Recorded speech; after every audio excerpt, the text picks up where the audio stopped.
नाजरीन आदाब, रूबी डिजी केबल की खास पेशकश गोशे गयूर में मैं आपका मेज़बान इनामुर रहमान गयूर पेश खिदमत हूँ और आपको खुश आमदीद कहता हूँ। जैसा कि आपको पता है, रूबी डिजी केबल में गोशा गयूर वो मुकाम है जहाँ पर हमारी मुलाकात होती है किसी नामवर मुनफरिद हस्ती से और हम गुफ्तगू करते हैं अहले फ़हम व ज़का के साथ ऐसे मौज़ूआत पर जिनका रास ताल्लुक़ होता है आपके हमारे हालात से। आज की हमारी मेहमान शख्सियत गोशा गयूर में अगर मैं उसके तारुफ को आपको समेट कर पेश करूं तो बस इतना ही कह सकता हूं कि फैले तो दिले आशिक, सिमटे तो ज़माना है। जी हाँ, AP जिनको में असिस्टेंट सेक्रेटरी के ओहदे पर फायज जनाब मोहम्मद सफ़ीउल्लाह साहब एक ऐसी ही हमगीर शख्सियत के मालिक हैं।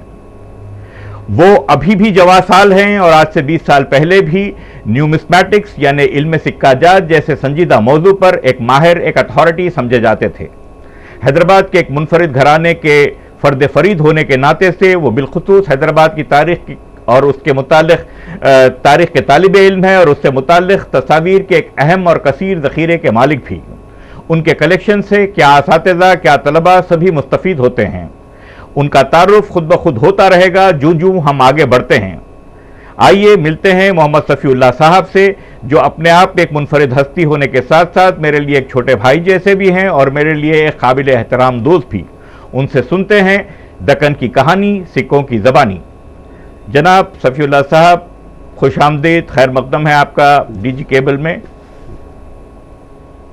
तो जनाब, आपसे सवालात का सिलसिला शुरू करने से पहले मैं पहले सवाल की शक्ल में आपसे ये पूछना चाहूँगा कि आप अपना ज़रा मुफस्सलन तारुफ कराएं कि आपने क्या किया, कैसे आपको ये शौक़ पैदा हुआ, आपके शौक़ की वजह क्या बनी और आपने इल्मी मैदान में क्या क्या मंजिलें तय की। जी, इत्तेफाक से देखिए क्या था कि मेरी जो मतलब पढ़ाई है वो सेंट पॉल स्कूल में हुई SSC तक। तो जब तक समझिए आपके पढ़ाई की तरफ ही ज़्यादा रुझान था। उसके बाद हालांकि बीच में 11 साल की उम्र में मेरी इत्तेफाकन मुलाकात नवाब बसलजा बहादुर से हुई, जो मेरे हिसाब से एक मेरी ज़िंदगी का एक बहुत बड़ा टर्निंग पॉइंट था, क्योंकि वो बहुत कम लोग जानते थे उनको। वहाँ पर हमारे घर के करीब पड़ोसी थे हमारे, और वो जो है बेंगलोर से नए नए शिफ्ट हुए थे हैदराबाद। तो इत्तफ़ाक़न मेरी जो उनसे जो मुलाकात हुई, तो वो जैसा मैंने अभी बताया कि वो एक टर्निंग पॉइंट था मेरी ज़िंदगी का, क्योंकि उनसे मिलने के बाद मेरा जो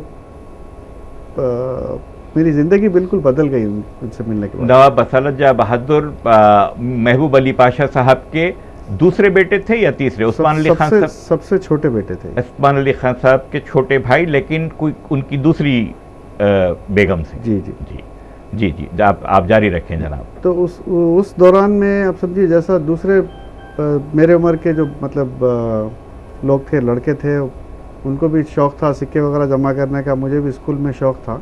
लेकिन जैसा मैंने अभी बताया, ये जो नामवर लोग थे जैसा बसलजा हैं या हुरमुज़ कावस जी हैं या मुजीब यारजंग हैं या दिनकर राव मनसबदार हैं या रियात हुसैन अरस्तू हैं, उनसे मेरी अक्सर मुलाकात होती थी और कुछ बात भी होती थी। लेकिन वो लोग क्योंकि मेरी कम उम्र थी इसलिए मुझे कोई सीरियसली लेता नहीं था। अच्छा। तो वो, लेकिन बाद में ऐसा हुआ कि मेरी दिलचस्पी बढ़ने लगी ये चीज़ों में, और इत्तेफाक ये हुआ कि कुछ तकरीबन 23-24 साल पहले की बात है कि एक दिन बसलजा बहादुर ने मुझे अपना 1700 फ़ोटोग्राफ्स का कलेक्शन मुझे दे दिया। मैंने मतलब उसके लिए मैंने काफ़ी जुस्तजू दिखाई, अपनी दिलचस्पी। 3 साल तक मैंने उनके समझिए उनके पीछे पड़ा रहा कि साहिब बोलते थे हम लोग उनको। जी। तो 3 साल तक मैं जो है वो तस्वीरों के लिए कोशिश की। उसके बाद उन्होंने एक दिन ईदी की शक्ल में मुझे दे दी। तो ईदी की शक्ल में आपको तस्वीर का एक कसीर जो है मजमुआ दे दिया। वाह, क्या कहने। जी जी। तो इस तरह से मेरा कलेक्शन बढ़ता गया सिक्कों का, हैदराबाद पे किताबों का। और जब मैं देखता था हालात के भाई ये कोई और दूसरा कोई नहीं है शख्स देखने वाला है चीज़ों को, तो क्यों ना मैं इसमें ज़रा ज़्यादा दिलचस्पी लूँ। और एक जो मतलब वो था कि मैं अपने घर में, मैं अपने सबसे बड़ा घर का फ़र्ज था मैं, तो इस वजह से जो है मुझे कुछ ज़्यादा परेशानी भी नहीं हुई। और बाकी के सब बहनें हैं, 5 बहनें हैं माशाल्लाह, सबकी शादी हो गई। तो उसके बाद भी जो है मेरा ये शौक़ जारी रहा और काफ़ी इंटरनेशनल लेवल के स्कॉलर्स वगैरह से इंटरेक्ट किया। जैसा मैंने पहले बताया आपको कि सेंट पॉल स्कूल्स के बाद मैंने सेंट मेरीज़ और लिटिल फ्लावर जूनियर कॉलेज से इंटरमीडिएट किया, उसके बाद निज़ाम कॉलेज से बीएससी किया पहले जी। इत्तेफाक ये हुआ कि एक और दूसरा मेजर मेरी ज़िंदगी में टर्निंग पॉइंट आया कि मेरे वालिद जो Andhra Pradesh state electricity board में डिवीजन इंजीनियर हुआ करते थे, तो बहुत ही कम उम्र में उनका अचानक इंतकाल हो गया जुलाई 87 में, 25 साल पहले जी। तो मुझे एक अगेन जैसा मैंने बताया आपको कि टर्निंग पॉइंट आया कि मुझे मेरा हालांकि जो शौक़ था वो हैदराबाद की तरफ या दक्कन की तरफ मुझे खींच रहा था, लेकिन घर की ज़िम्मेदारी, बहनों की ज़िम्मेदारी, वालदा की ज़िम्मेदारी की वजह से मैं जो है वो गवर्नमेंट जॉब लेने पे मजबूर हो गया बीएससी करने के बाद। फिर मैंने JNTU से पार्ट टाइम बीटेक ट्रिपल किया 1993 में माशाअल्लाह। उसके बाद MBA फाइनेंस किया, क्योंकि देखिए अब क्या होता है कि गवर्नमेंट में आने के बाद पढ़ाई बहुत आसानी से की जा सकती है, काफ़ी सहूलतें हैं गवर्नमेंट एम्प्लॉइज़ को जी। उसके बाद फिर मिड 90s में मैंने JNU दिल्ली से history of photography in Hyderabad between 1850 and 1950 मेरी पहली PhD हुई जी जी जी। फिर से दोहराएं, history of photography in Hyderabad between 1850 and 1950 माशाल्लाह। 1850 एज अर्ली एज 1850 हैदराबाद में फोटोग्राफी की शुरुआत हो चुकी थी। हैदराबाद में कैमरा आ चुका था जी जी। मैं बताना चाहूँगा कि 1839 में एक्चुअली कैमरा इन्वेंट हुआ, जो मतलब जो camera as we know now जी जी, वो 1839 में इन्वेंट हुआ। और शायद मतलब अंदाज़ा है लोगों को कि 1840s में हैदराबाद में यूरोपियंस ने कैमरा लेके आके यहाँ पर कुछ तस्वीरें ली थी, लेकिन उसकी कोई रिकॉर्ड नहीं मिलता। लेकिन अलबत्ता लेट 1840s अर्ली 1850 से हैदराबाद के नामी ग्रामी शख्स बाज पाएगा के उमरा उज़्ज़ाम की तस्वीरें मिलती हैं जी।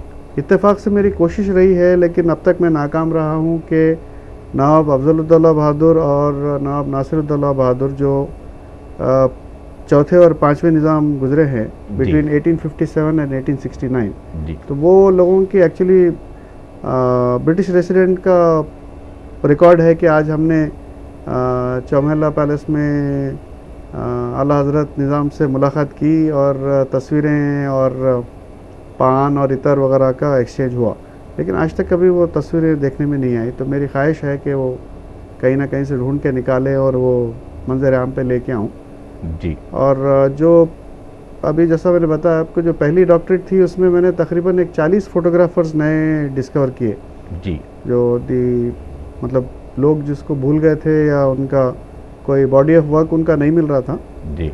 यहाँ हैदराबाद में एक लोगों में एक वो है कि सिर्फ राजा दीनदयाल एक फोटोग्राफर जो नामवर फोटोग्राफर थे जी, जी। उनके अलावा भी 40 फोटोग्राफर्स को मैंने मैं कोर्स ऑफ माई रिसर्च मैंने डिस्कवर किया। जैसे बार्टन एंड कंपनी है जी, मॉल्कन टेलर मैश है, मेट्जर है जी, CK पोलासेक है, पारेन पोलासेक है, पॉपले है जी, जी।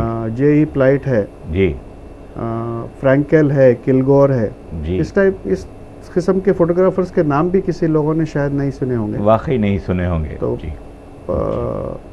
वो उस ज़माने में जब मेरी थीसिस सबमिट हुई थी तो वो अपने आप में एक क्योंकि ये 40 उसमें नए फोटोग्राफर्स थे, तो वो काफ़ी यूनिवर्सिटी में काफ़ी पॉपुलर हुआ था कि भाई आपको एक बेस्ट मतलब स्कॉलर का या उसका भी दिया जाए। लेकिन बाद में शायद मैंने उसे खुद परस्यू नहीं किया, तो वो वैसे ही अभी इसको पब्लिश करना है थीसिस को जी।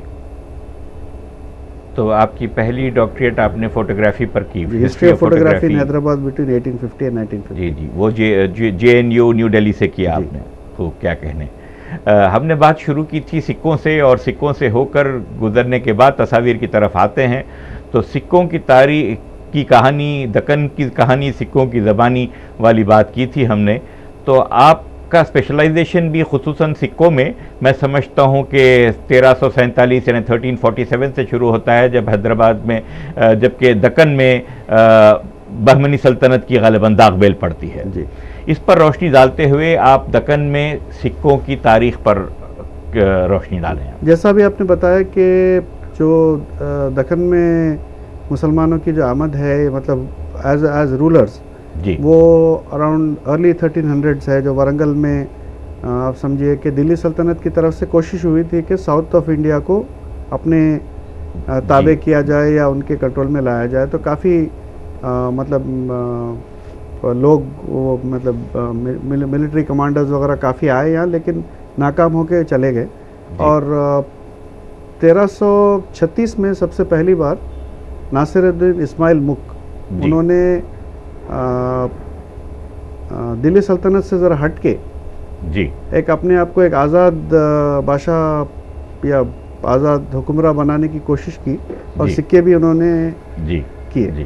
तो वो जो है ये काफ़ी इंटरेस्टिंग चीज़ है कि ये pre Bahmani but first independent king of Deccan है वो। वाह। और इत्तेफाक से मेरे इस्माइल मुक के ताल्लुक से ज़रा सी आपके थोड़ा सा आपसे डिसएग्री करता चलो मैं, कि मैं जहाँ तक समझता हूँ उन पर बादशाहत या सुल्तान का ताज अमीरान सद्दा ने रखा था, यानी एक तरह के उस ज़माने के जो उमरा थे जो दिल्ली सल्तनत से टूट चुके थे या टूट जाना चाहते थे, उन्होंने मुश्तरिका तौर पर मिलकर इस्माइल मुक को अपना सुल्तान चुना था।